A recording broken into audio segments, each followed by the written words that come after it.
കാഴ്ചവട്ടത്തിൽ ഇന്ന് നമുക്ക് മനോഹരമായ ഒരു കാഴ്ച വരുന്നത് ഇടുക്കിയിൽ നിന്നാണ്. കുന്നും മലയും തേയിലക്കാടും ഒക്കെ താണ്ടി ഒരു വെള്ളച്ചാട്ടത്തിലേക്ക് ഇടുക്കി ടീം നമ്മളെ കൊണ്ടുപോകും. അധികം ആരും എത്താത്ത മ്ലാമല വെള്ളച്ചാട്ടത്തിന്റെ മനോഹാരിതയിലേക്ക്.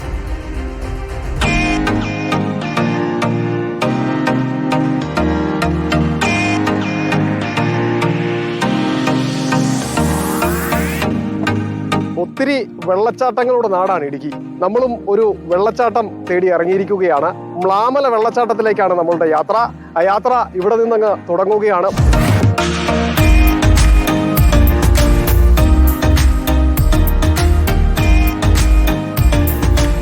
നമ്മൾ ആ മനോഹര കാഴ്ചയിലേക്ക് എത്തിയിരിക്കുകയാണ്. നമ്മുടെ കൂടെ കുറച്ച് കൂട്ടുകാരുണ്ട്, ഒരു ചേട്ടനുണ്ട്. ഈ ചേട്ടനാണ് നമ്മളെ ഇവിടുത്തെ ഈ സ്ഥലമൊക്കെ പരിചയപ്പെടുത്താൻ വേണ്ടി വന്നിരിക്കുന്നത്. പേരെങ്ങനെയാ? എൻ്റെ പേര് ബെന്നിച്ചൻ. ഇവിടെ എൻ്റെ വൈഫ് ഹൗസ് ആണ്. എവിടെ പോയാലും ഏറ്റവും ഇഷ്ടപ്പെട്ട ഒരു സ്ഥലമാണ്. അതുകൊണ്ട് ആര് വന്നാലും അവരെ കാണിക്കുക എന്നുള്ളതാണ് എൻ്റെ ഏറ്റവും വലിയ താല്പര്യം. നമ്മളിങ്ങനെ ടൂറിസം പ്ലേസുകളൊക്കെ ഒത്തിരി പോകുന്നതുകൊണ്ടാണ് ഇവിടെ കൂടി വന്ന് ഇത് ചെയ്യണമെന്ന് പറഞ്ഞത്. എന്തായാലും ബെന്നിച്ചേട്ടനുണ്ട്, ബെന്നിച്ചേട്ടൻ്റെ കുട്ടികളുണ്ട്.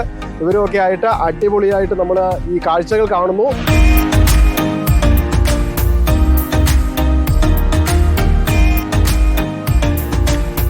എന്തായാലും മനോഹരമായ കാഴ്ചയാണ് കേട്ടോ. കാഴ്ച തന്നെ ഒത്തിരി ആളുകൾ, വിനോദസഞ്ചാരികൾ ഇവിടേക്ക് എത്തുന്നുണ്ട്. ഏറ്റവും പ്രധാനമായി നമ്മൾ കാണേണ്ടത് അപകടരഹിതമായിട്ട് ഇവിടെ വന്ന് കുളിച്ച് ആസ്വദിച്ച് പോകാം എന്നുള്ളതാണ്. വലിയ കയങ്ങളോ ഇല്ലെങ്കിൽ അപകട സാധ്യതയുള്ള മറ്റൊന്നും തന്നെയില്ല.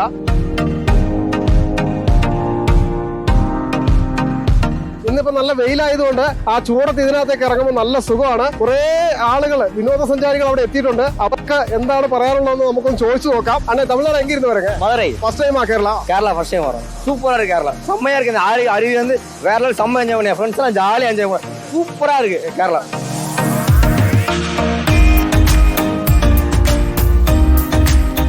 എന്തായിരുന്നാലും മ്ലാമല വെള്ളച്ചാട്ടത്തിന്റെ കാഴ്ചകൾ അതിമനോഹരമാണ്.